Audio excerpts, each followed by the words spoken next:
I hope you don't get the sickness.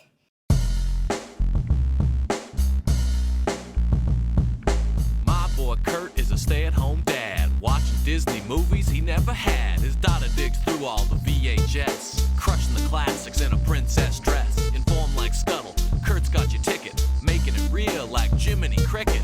Most off the Captain Hook, but if the Tweedle dumb, he'll be taking more shots than Bambi's mom. Leaves him raised like Simba, or cracked like the beast dishes. He'll show you a whole new world, you won't need 3 wishes. Stay-at-home Disney dad.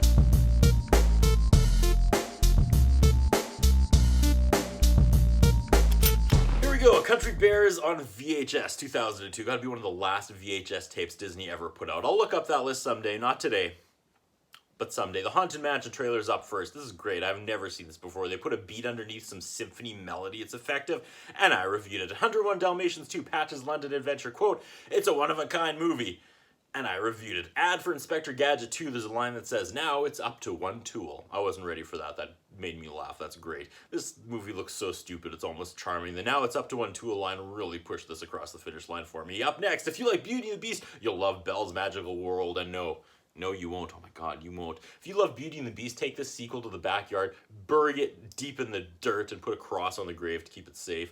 George of the Jungle 2 ad is up next. I've never seen this movie, but the tagline is an all-new movie. That's not filling me with confidence. All right, feature presentation. Here we have the Country Bears. All I know about these characters is that they lazily wander around Disney World, and there's something about their large costumes and body movements that's really creepy. Like, their movements are wrong.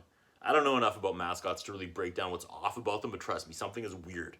Maybe it's the eyes don't follow. Anyway, Country Bears 2002, a cool opening. Scrolling past old memorabilia and posters, and some have moving images on them, we suddenly transform into a live performance, and all the bears are rocking out on stage. We get the Tarantino freeze frame character introductions, Ted Betterhead on lead vocal and guitar, Zeb Zuba on the fiddle, Tennessee O'Neill on the 1-string thang, Fred Betterhead on the harmonica and bass. No drummer? No drummer introduction. I hear drums. Who's playing drums? Drummers matter. The crowd is going nuts as the bears jump and dance and backflip all over the stage. This scene is shot and cut really well. We get all the big arena show tropes, pyro and crowd surfing, and we end up with all 4 of them at the front of the stage ready to do the bow, and it freezes.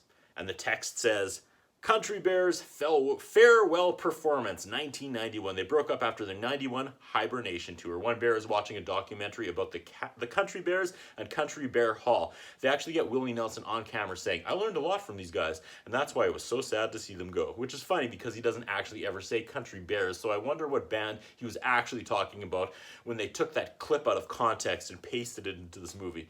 The bear boy sits at the dinner table, and his family are humans, and he's like a mascot bear. He asks if he's adopted, and his human family kind of panic and change the subject. He has a brother named Dexter, who is so 2002 it burns my eyes. Dad says, just remember, son, the people who love you no matter what, that's your family. I'm in. The bear boy, no, let's not call him that. The boy who's a bear, the kid bear, is in his room playing guitar. His human brother Dexter explains how he's actually adopted and does not belong there. That night, the bear, still haven't caught his name, remembers the documentary and how it said, at Country Bear Hall, you can fit in even if you're a little different. So he packs his stuff and he begins hitchhiking because Malcolm in the Middle's middle brother was mean to him. He makes it to the iconic Country Bear Hall. That actor that once more Cowbell shows up and he's rich and mean, and then Henry, who is a new bear character, also wants to save the hall from being torn down by the rich guy. I don't know if he owns it or if he works there. Then there's another bear hiding around the corner, and the runaway kid and the bear immediately befriend the other bear and both bears, and none of them want the Country Bear Hall to be torn down, basically. That was a lot of bears in that sentence. The police stop by the family's house because they filed a missing persons report. Mom says the kid's name is Barry, but spelled the German name B-E-A-R-Y. That's good stuff. Back at the hall, Barry gets a tour of the empty hall, and this is actually like a pretty sad moment. Sad but predictable. They now have 4 days to raise enough money to save the hall. Barry gets the idea to get the band back together for a concert to save the hall. Now, the 2 adult bears are arguing about the kid's stupid idea. The large, slow bear is Big Al. Al is on the kid's side. He thinks it's possible, and this is actually going to be the plot. Reunite the band and save the venue. Back at home, the one policeman, who I'm pretty sure is a somewhat famous Canadian actor from Something I Should Know, tells the family they'll find Barry. Actually, they'll do more than that. And his partner says, how are we going to do that? How are we going to do more? We're going to find him twice? Okay, that's really funny. John Hyatt apparently sings most of these songs. Henry stands in the balcony and remembers the good times and decides to do it. He gets some Sebastian Bach-looking roadie to get the original Country Bears tour bus out of the garage, and they drive away. We see what sad fate beheld Fred Betterhead. You remember, the harmonica and bass player. Fred works security for a video production company. One artist recognizes him and invites him on stage to play harmonica. This turns into a full-on music video. Okay, Google this lady. Crystal Harris sings The Kid in You, and this is a weird music interlude. Like, the movie stops while it goes into basically a fully produced standalone music video. I guess Fred invented the stage dive. The song ends when he dives into an empty crowd. Wah, wah. I looked up the cop. Well, I was on IMDb. He's from the Drew Carey Show, and he's not Canadian. Henry and Barry try to talk Fred into a reunion show, but he has to call some guy named Rip Holland, some old promoter they've been at odds with for years. And wait a second. This is literally the plot to the Muppets movie that would come out years later. I mean, this is the plot to about 1 million different shows and movies, but also the plot to the Muppets movie, which would come out a few years later. Big Al puts up a sign for the Country Bears Reunion benefit concert, and the rich guy is not happy. I can't help but feel like Christopher Walken isn't giving this performance his all. They hit some dive bar looking for Zeb Zuba, who, if you remember, plays the fiddle. They tell him they want him to give up the honey and go with them. What? Was that a drug addiction reference in Country Bears? Okay, so Zeb owes the bar owner a bunch of money, and the bar owner, who is Queen Latifah, gets on stage and says that there's a wager. Her house band versus Zeb on the fiddle. If her house band wins, she gets the tour bus, but if Zeb wins, the dead is erased. Brian Setzer is on stage, and he and Zeb have like the country music equivalent of a rap battles go back and forth. Full disclosure, I'm a sucker for the fiddle. I think it's an amazing instrument for real. When someone shreds on a fiddle, I get goosebumps every time. I once tanked a production of a live theater play I was producing because I couldn't lock down a fiddle player. All right, 2 down, 2 to go. Next one, Tennessee, who you will remember played the one-string thang. He has reinvented himself as a marriage counselor. Awkward cut to where he's trying to counsel a couple and ends up crying about his own life and his wife that left him.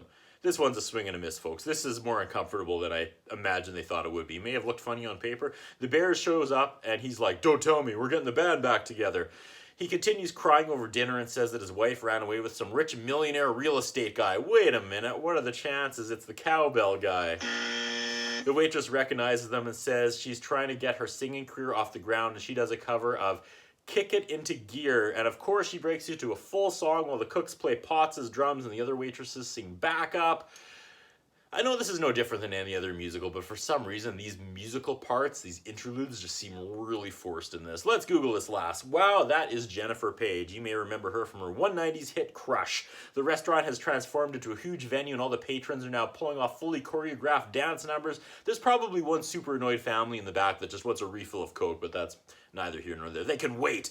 In the end, it ends, and then on TV they see a news story where they think Henry abducted Barry. That's what the news is saying. Now the Bumbler cops are chasing the tour bus. Can we just jump to the inevitable part where they're all ready to play and save the hall, but then the millionaire finds a clause in the contract and is going to demolish it one day early, ruining their plans, and then we go into the third act. The Skidly bus driver says, I'm going to do something called hide in the car wash. One bear asks, how does that work? He says, we hide in the car wash. Now, car wash, the song plays. The cops go into the car wash behind them instead of just going around to the exit and waiting for them to come out. The idiot cops exit the vehicle and get sucked into the car wash, and it ends when they're trying to walk against the high-powered dryers, which is okay. That part's kind of funny. The Bears find a billboard for Trixie, Tennessee's ex-wife, who is also in a band and is playing next to the hotel. So we go into another song/video with Trixie playing and singing to Tennessee. Now it's a duet. Can Love Stand the Test by Don Henley and Bonnie Raitt.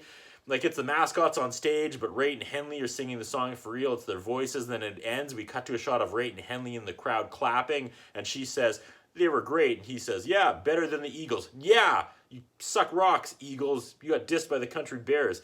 Henry calls Ted Betterhead, remember, who's lead vocals and guitar. Ted is rich.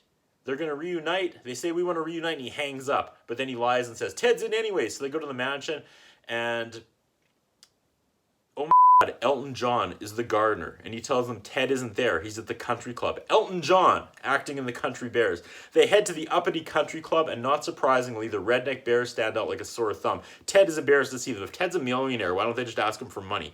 He pulls them aside and tells them, like his gardener, he's out, and tells them their nostalgic little field trip was pathetic, they should all give up. And then they do. Just like that. And they walk back to the bus. I didn't expect that. Back to the country club, it turns out Ted is just a wedding singer. He's singing It's Not Unusual. He's just a wedding singer. He's not rich, and I swear they did this exact swerve in the Muppets a few years later as well when that one came out. His brother outs him and then knocks him out and drags him onto the tour bus. But they saw his mansion. His gardener looks like Elton John. No, that was Elton John. 10 rents a room above Elton John's garage. Now they all air their band dirty laundry. Ted is the reason they broke up. Ted says that's not the fact. Barry says in Time magazine they all said this was their family. Ted says this ain't no family. And call back, Barry says the people who love you no matter what, that's your family. There it is. Barry saves the band, and then he remembers his dad, and then he runs off. What is happening? Barry returns home because he suddenly missed his family. I missed something. I don't know. Barry actually went home, but Ted Bettinghead shows up at his house, and he tells him the show is going to happen.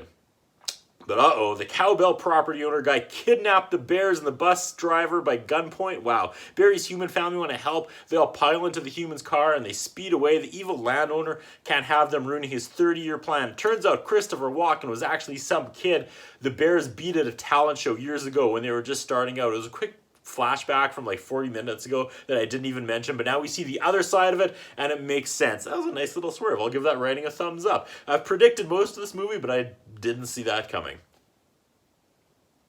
The human family track down the band and bust the bears out of the cages Christopher Walken trapped them in. Everyone's on the tour bus now. An Elton John song is playing. They return to the Country Bear Hall for the show, and the place is dark and empty. Swerve, that Rip guy they trusted, never promoted the show. Rip was in Christopher Walken's back pocket the entire time. There's no show. Big Al says there's a show that needs to happen and turns on all the lights, and it turns out everyone was parked miles away because he didn't want anyone parking on the grass. He throws open the doors and hundreds of humans charge in looking super excited, which I get, but all these movies do it and it always looks fake. No one has ever ran into a venue before a concert cheering and pumping their fists in the air. No one. Quit doing that. Barry wants to sit in the crowd to watch. They say that's a weird place for a country bear to be during a performance of a lifetime. What? Here we go. It starts slow with a harmonica. I hate myself for being this giddy about this, but I am. I've shot Jumbotron for many arena concerts and produced almost 250 episodes of a local music show, and I love and I hate how absolutely by the numbers shooting live music is. All negative space. Here's a close-up of the singer, then a slow dissolve to a wide shot of the same guy over his shoulder in the negative space. I get it, it works. It needs to be done that way, but it's formulaic. I wasn't expecting a ballad for this final number. Straight to the Heart of Love. This is an okay song. I'm waiting for it to pick up. We get shots of each of them singing. Yeah, that was nice. That was a good moment. Song ends, crowd goes wild, song picks back up, and the extra is completely different from the original part of the song. It's like if Guns N' Roses were a bunch of creepy bear puppets. Barry shreds a solo, and the fiddle joins in, and I'm in. 2002 Malcolm in the Middle lookalike yells from the crowd, "That's my brother!" This is shot really well. Whomever is directing this part really knows how live music is supposed to look. Slow pull out of the barn. Did they make it? Did they get the money? Did they save the hall? They didn't really say, did they? Did I miss it? During the credits, we get more of the fake doc about the Bears, and all these real musicians are telling us how influential they were to their careers. Queen Latifah, Exhibit, Wyclef. I want to not like this, but this is a great way to end the movie. Latifah's like seeing how long she can just filibuster about the Bears, and it's great. You can tell that was all off the cuff for her. It ends with Elton John saying he hates the Bears. I would love to know how all this came together, but I'm also too tired to Google it. That was fun. Also, during the movie, I came up with a superhero who sleeps away the winter called Hibernate. Don't steal it. That's my golden ticket. I imagine they saved the venue. I don't know. Did I miss that? I was looking down. That's what I think about. What do you think? What we have is a concern about Curtis Anderson. His interviewing style is not the best. His personal appearance is not the best. I was wondering if the man has some kind of a hold over the channel that he's allowed to be employed for so long with the standards of journalism